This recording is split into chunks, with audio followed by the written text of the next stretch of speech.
একটি গোয়েন্দা সংস্থা আমাদেরকে তুলে নিয়ে গিয়েছিল।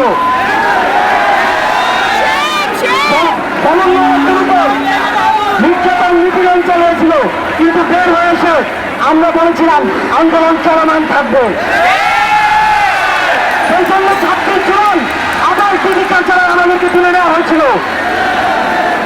7 দিন নির্যাতন নিপীড়ন শেখ হাসিনার কাছে নিয়ে আন্দোলন স্থগিত করার পরিকল্পনা তারা করেছিল, কিন্তু আপনাদের আন্দোলন আমাদের অনশনে সেই কুপরিকল্পনা তারা বাস্তবায়ন করতে পারে।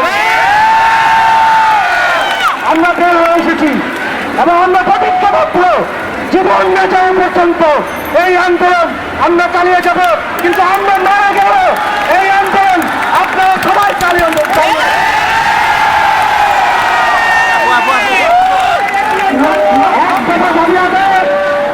আমাদেরকে অনেক পরিশ্রম করতে হবে বন্ধুগণ।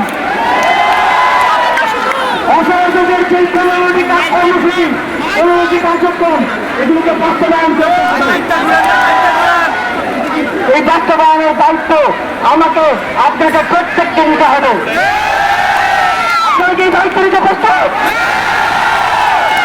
আজ এই শাহবাগ থেকে ফিরে গিয়ে আমরা টেকনাফ থেকে তেঁতুলিয়া, রূপসা থেকে পাথুরিয়া আমাদের অসহযোগ আন্দোলনের প্রত্যেকটি কার্যক্রম কর্মসূচি বাস্তবায়নের কাজ করব।